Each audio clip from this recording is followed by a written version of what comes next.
이번 FOMC 이후에도 금융시장은 불안감이 좀 짙어질 가능성이 높다. 근데 그 다음에 정말로 실제 미국의 체력을 할 수 있는 물가지표와 고용지표를 보자라는 것이 훨씬 더 중요할 수 있다. 봄에 천천히 주식을 매수해서 가을에, 늦가을에 익절하는 게 올해 아마 1년을 놓고 봤을 때 투자의 시기가 아닐까. 아마 상반기에는 달러 강세가 피크아웃 될 가능성이 높다라고 보는 사람 중에 하나입니다. 그렇게 보는 이유는 오늘 모신 분은 두물머리 빅데이터 이코노미스트시죠. 빈센트님 모셨습니다. 안녕하세요. 네, 안녕하세요. 두물머리 빈센트입니다. 네, 이번에 이제 책 세계가 직면한 5가지 거대한 변화 넥스트 관련해서 이제 쓰셨는데 사실 지금 벌어지고 있는 주요 이슈들하고 좀 이렇게 중첩되는 게 좀 많이 있어서 오늘 좀 관련해서 질문을 좀 드리겠습니다. 일단 지금 FOMC 내일 새벽인가요? 발표가? 모레죠. 시각으로 5월 목요일 새벽 3시. 그렇죠. 네. 맞습니다. 내일 새벽 3시. 네네. 예. 이제 어떻게 될 것이냐. 그래서 오늘까지도 사실 극심한 눈치장이 펼쳐졌었는데 네. 어떻습니까? 일단 뭐 50bp 빅스텝이 네. 있을 것이다. 그리고 그것으로 인해서 네. 이 금융시장 큰 충격을 받을 것이다. 이런 의견도 있고 오히려 악재 소멸로 상승의 반전 기회가 될 것이다. 이런 의견도 있거든요. 네네. 어떻게 보시나요?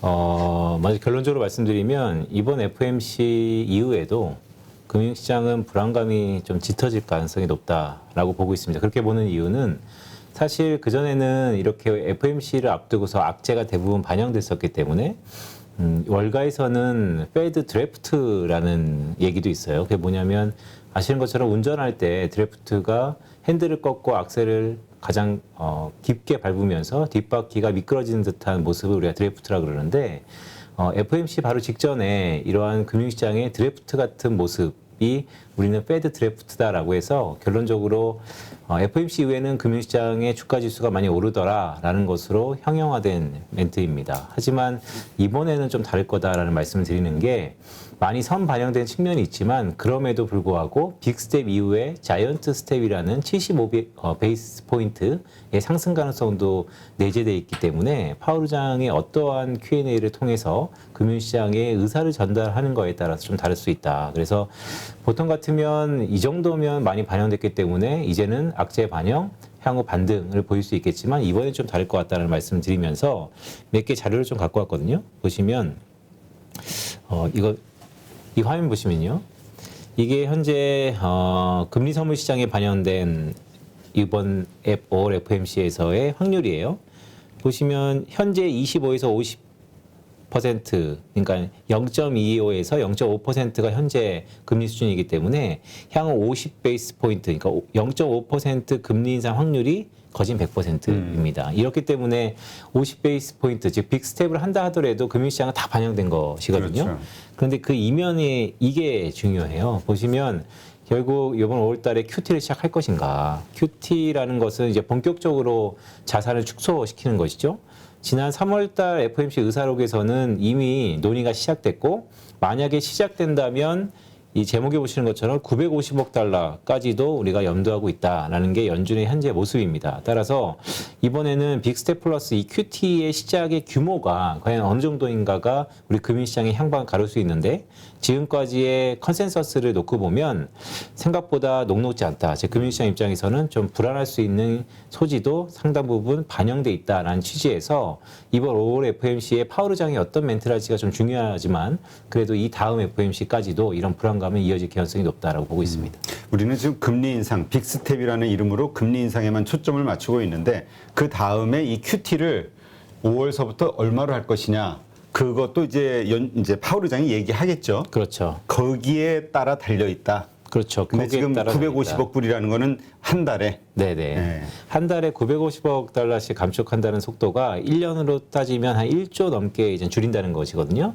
그렇다면 물론 연준의 자산 규모가 현재 9조 달러 육박하니까 연 1조씩 줄인다고 한들 뭐 어느 세월에 다시 코로나 이전 수준인 4조 달러로 나올까? 그렇다면 한 4년이 필요한 것이잖아요.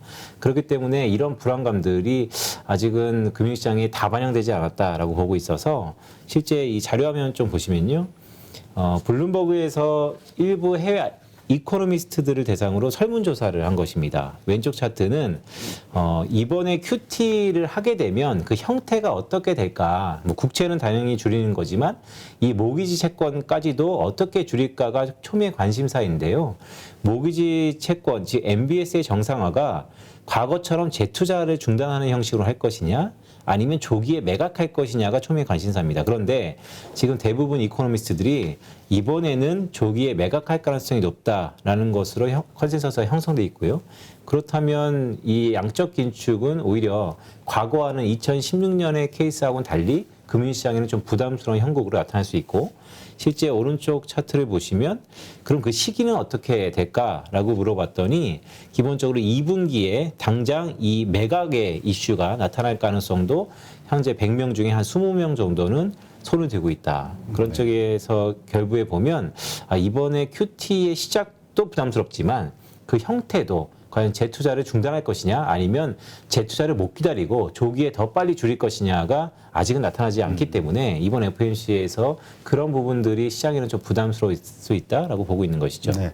그러니까 이제 긍정적인 분들, 일단 MBS가 무엇인지 설명을 간단하게 해주시고요. 네, MBS는 모기지 관련된 연계 파생 채권이에요. 네. 그러니까 한마디로 국채는 국가의 본드 채권을 갖고 금리가 형성되는 거라면 MBS는 미국의 부동산 관련된 상품이거든요. 따라서 부동산 경기하고도 연관이 되는 것이죠. 금리가 오르면 한국도 마찬가지지만 부동산은 상승, 즉 가격의 상승 압력이 좀 둔화됩니다. 결국 대출금리라는 게 높아지니까 그만큼 이자에 대한 부담도 높아지기 때문에, 따라서 계속해서 조기에 이렇게 매각 이슈가 높아지면 관련돼서 부동산 관련된 금리도 높아지는 것이거든요. 그렇다면 경기가, 부동산 경기도 미국은 여전히 좋지만 계속해서 금리 상승에 대한 압박이 높아지고, 또 연준이 이 채권을 계속해서 조기에 매각한다면 금리 상승에 대한 부담이 다시 한번 수면 위로 올라갈 수 있어서 결국에는 경기의 부담 요인으로 작용할 수 있는 것이죠. 네. 그러니까 쉽게 미국 부동산도 거의 뭐 대출로 사잖아요. 그렇습니다. 네. 그런데 그 금리가 올라가게 된다 그러면 그 이자를 내야 되는 수요자들은 네. 집주인들은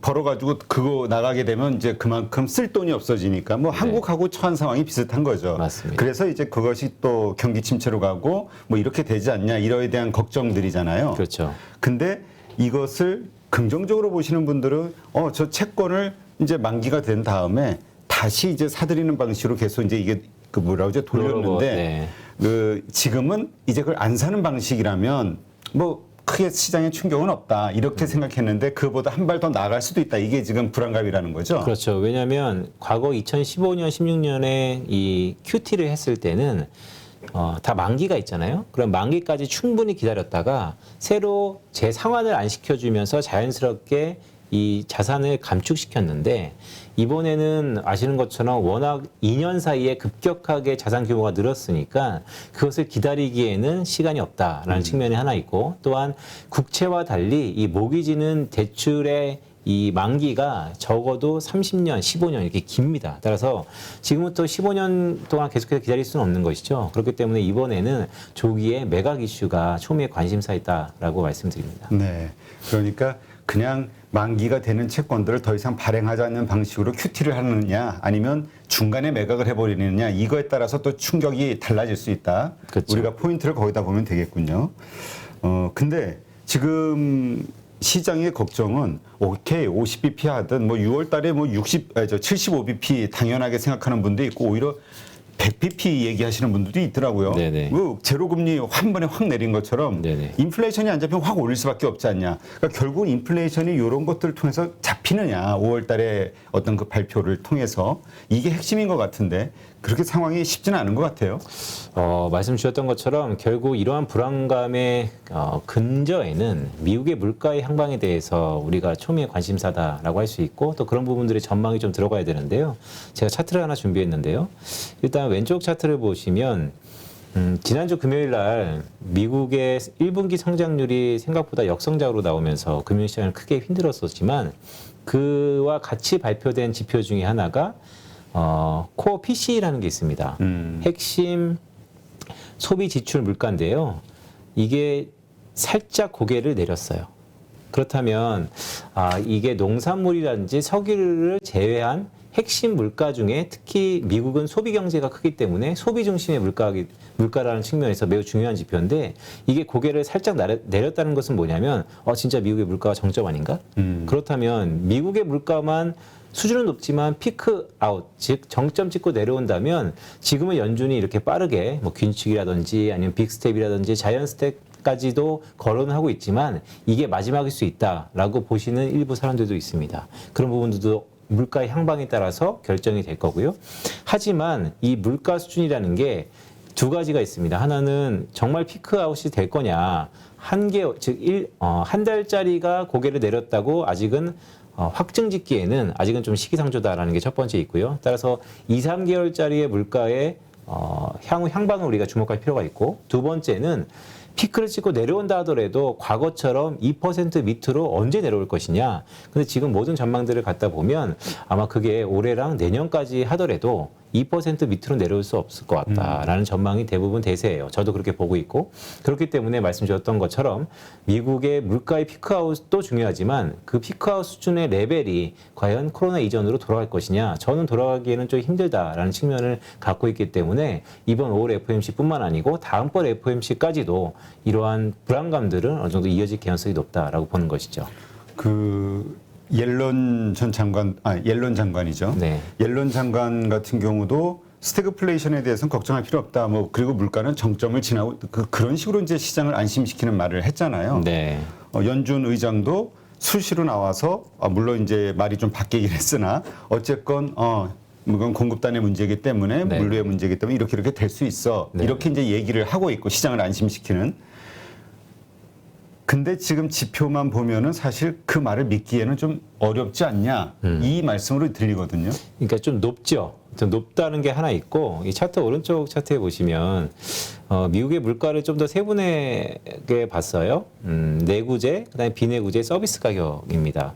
사실 이 서비스 가격이라는 게 임금이 대부분이라서 그렇죠. 쉽게 오르지도 않는데 최근에 들어서 보면 이렇게 약간 노란색입니다. 화면에 보시는 것처럼 최근에 고개를 이렇게 들었다는 것이죠.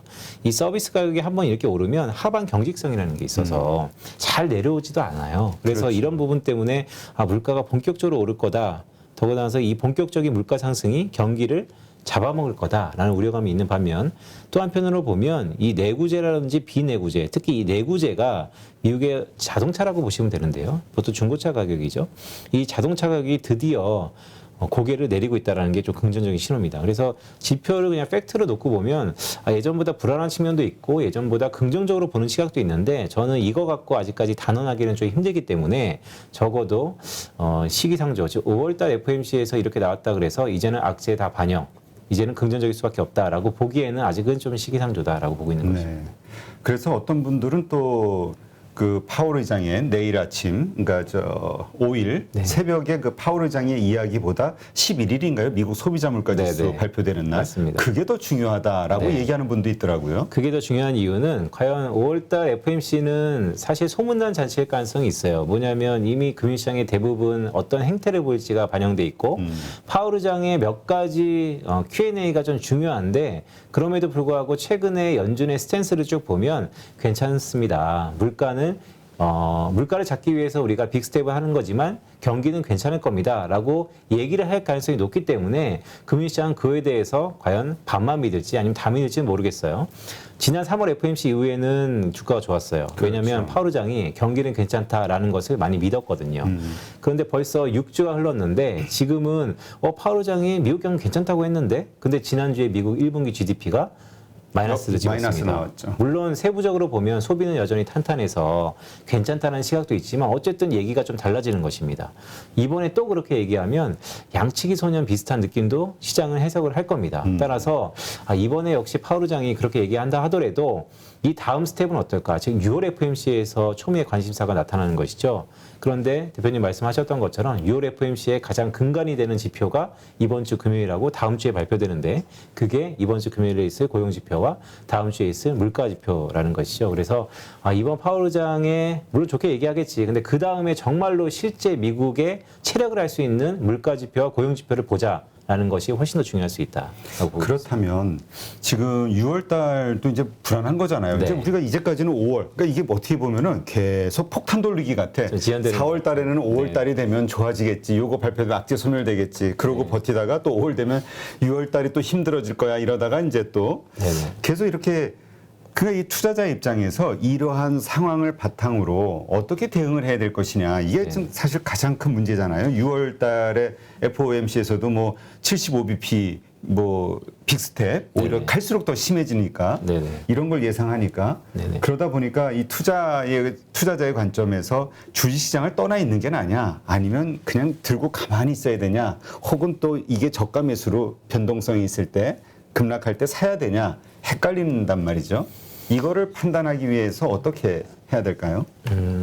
매우 중요한 질문이세요. 그러니까 뭐 지난 연초부터 계속해서 해왔던 인플레이션 피크아웃 논란, 그리고 계속해서 이 인플레이션 피크아웃이 연준조차도 자신 없어하고 아직도 변수가 많죠. 그렇죠. 정말 5월 9일 날 뭐 저는 이 우크라이나파 리스크가 봉합 가능성이 높다고 여전히 보고 있는 사람 중에 하나인데 정말 5월 9일 날 봉합이 되는 건지 아니면 최근에 외신에 따르면 오히려 5월 9일 날 더 전세를 확장시키는 발언을 할 거다라는 우려감도 있고 또 지구 반대편에 있는 중국에서는 코로나 봉합이 아닌 오히려 제로 코로나의 역풍을 맞으면서 계속해서 연쇄적으로 경기가 둔화 사이클에 들어가면서 이런 락다운 효과가 다시 한번 나타나고 있고 이런 것들이 다 공급자의 인플레이션 압력을 높이는 것들이거든요. 그러니까 지금 이 상황에서 전망을 해도 2분기 피크, 3분기 피크인데 계속해서 공급단의 우려감들이 내재되고 있으니까 지연될 수밖에 없다. 자, 그럼 여기서부터 저는 이제 전망인데요. 자, 그럼 연준은 어떻게 대응을 할까가 매우 중요할 것 같습니다. 정말로 연준이 미국의 경기를 자신 있어 하면서 지금처럼 빅스텝 아니면 자이언트 스텝 아니면 더 나아가서 더블 빅스텝까지도 기대 인플레이션 잡기 위해서 한 번에 할 것이냐 그러면 저는 경기가 꼬꾸라진다고 봅니다. 그렇기 때문에 그렇게 못한다 라는 게 저의 가정 중에 하나고 뭐 일부 사람들은 레리 서머스 장관은 이런 얘기를 하죠. 지금 물가 잡으려면 25bp, 50bp가 문제가 아니고 중립금리 수준으로 단기간에 올려야 된다. 한 번에 100bp 그 이상도 봐야 된다. 그래야지 물가가 잡힌다. 물가를 잡고 싶으면 정말 그렇게 해야 된다. 하지만 연준이 그렇게 안 하는 이유는 그랬다가는 오버킬이라는 얘기가 있죠. 즉 경기가 무너진다는 것입니다. 그렇다면 저는 연준은 계속해서 3월 FOMC 이후에 이런 얘기를 하고 있죠. 우리가 중앙은행입니다. 고용과 물가의 안정을 두 마리 토끼를 다 잡고 싶어 하는데 최근에 들어서 물가를 보니까 40년의 최고치라서 또 경기는 너무 좋지 않습니까? 경기는 조금 둔화되더라도 물가부터 먼저 잡을게요. 그래서 금리 속도를 높일 겁니다.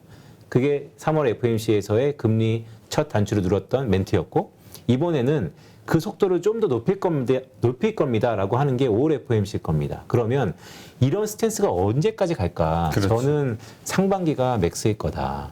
즉 상반기라면 6월. 네, 6월 FOMC에서 정말 길으면 7월 FOMC까지 6, 7월 FOMC에서는 이제는 연준이 저희가 빅스텝을 이렇게 많이 했더니 물가 여전히 높지만 그래도 물가의 전망이 8.5% 소비자 물가 기준으로 전년 동월 대비 증가세인데 이 증가세가 9에서 10% 가는 게 아니고요.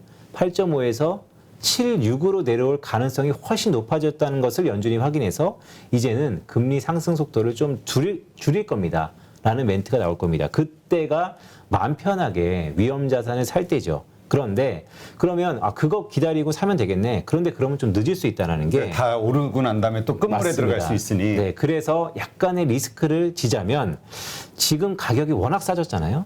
모든 주식에는 싼 주식만한 주식은 없다. 좋은 주식은 없다라는 측면에서 보면 자, 이런 흐름을 조심스럽게 저처럼 이제 전망하는 사람이나 아니면 시청자분께서도 스스로 향방을 타진한 다음에 그럼 내가 리스크를 여기서 한 달 정도 지겠다. 아니면 난 그래도 올해는 리스크를 아예 안 지겠다. 6, 7월 달에 다 확인하고 들어가겠다. 정말 짧지만 그래도 10에서 20%는 연말에 수익 실현을 하겠다라는 취지로 포지션을 가져가실지 아니면 그래 이때는 너무 싸졌어. 지금 좀 불안하지만 미리 조금 리스크를 안고 그래도 위험에 투자할지 저는 후자의 경향이 좀 있다.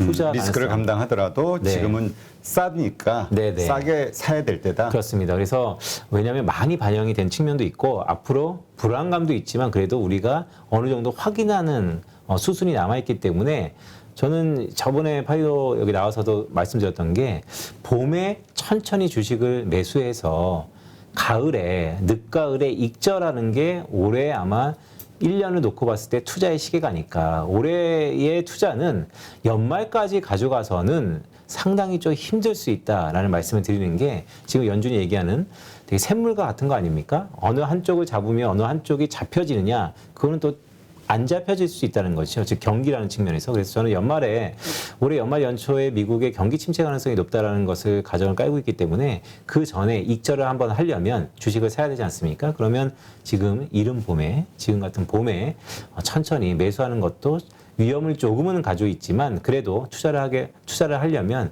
좋은 방향이 아닐까라고 보고 있습니다. 그 늦가을이라면 한 10월 정도에는 다 매도를 해야 된다. 맞습니다. 저는 올해 중간선거 이전에는 아마 모든 위험자산을 한 번은 한 템포 쉬고 정말로 중간선거에서 바이든의 레임덕이 빨리 오는지 아니면 정말 시진핑 정권이 연착륙이 되는지 정말 이 장단기 금리 역전 이런 우려감들이 미국의 경기 침체가 정말로 오는지 그런 거를 그때 가서 포지션을 좀 비우고 확인하는 것도 좋다라는 말씀을 드립니다. 네.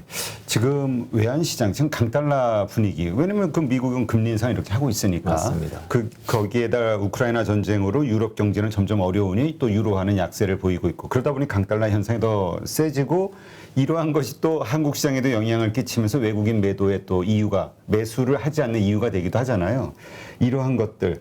이게 결국 우리 주가가 오르기 위해서는 물론 이제 괜찮다 말씀하시지만 역시 또 외국인이 좀 사줘야 되는데 이 외환과 관련해서는 언제쯤 이게 좀 안정화가 될 거라고 보세요? 대표님이 매우 중요한 질문 주셨어요. 그래서 앞에 잠깐 얘기를 좀 이어가면 자 5월 FOMC 이후에 6월 FOMC, 7월 FOMC 또한 연말에 미국의 경기 침체 그 중간에 있는 선거 이벤트 되게 혼재돼 있죠. 즉 전문가들마다 의견이 좀 분분하고 개인들마다 스탠스가 좀 다릅니다. 자, 이럴 때 중심을 잡기 위한 힌트는 저는 반드시 외환시장에서 나타난다라고 보고 있습니다. 자, 외환시장에서 어떤 힌트를 우리가 찾아야 되냐면요. 지금은 강달러입니다. 왜냐하면 이런 악재와 아니면 미국의 이런 통화정책에 대한 긴축 속도 이런 것들이 전부 달러를 강하게 만들고 있거든요.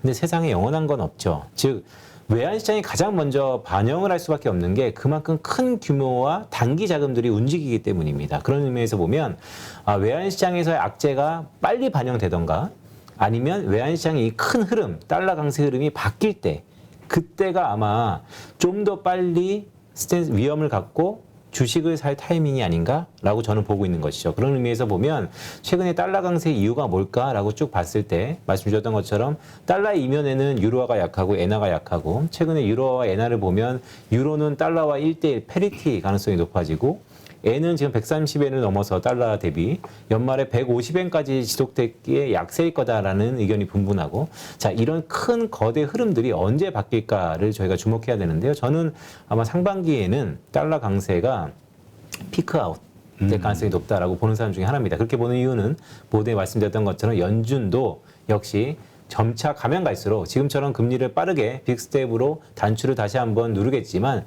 그게 경기에는 상당히 부담스러울 수밖에 없기 때문에 연준의 이 속도의 둔감, 즉 강한 속도는 상반기를 정점으로 좀 내려갈 수 있다. 그러면 그런 연장선상에서 달러 강세도 아마 상반기에는 피크를 찍고 서서히 상승 압력이 추세는 큰 변화가 없겠지만 20으로 올랐던 달러 강세가 아마 5, 4, 3으로 내려갈 수 있다라고 보는 것입니다. 네. 그러니까 그 금리 인상을 통해서 그 강세 요인도 되지만 그것이 결국은 미국 경제를 좀 침체시키는 역할을 할 수도 있으니 네. 그것에 따른 또 약세 요인이 생기는 거니까. 맞습니다. 그래서 이제 이러저러한 이유들을 다 감안했을 때 상반기에는 좀 주식을 매수하는 게 좋겠다. 네네. 이렇게 이제 보시는 걸로 그렇죠. 네, 이해를 하겠습니다. 네. 누구나 1시간 안에 200개 종목에서 좋은 종목을 고를 수 있는 그런 능력을 배양할 수 있도록 제가 도와드리려고 그렇게 하고 있습니다.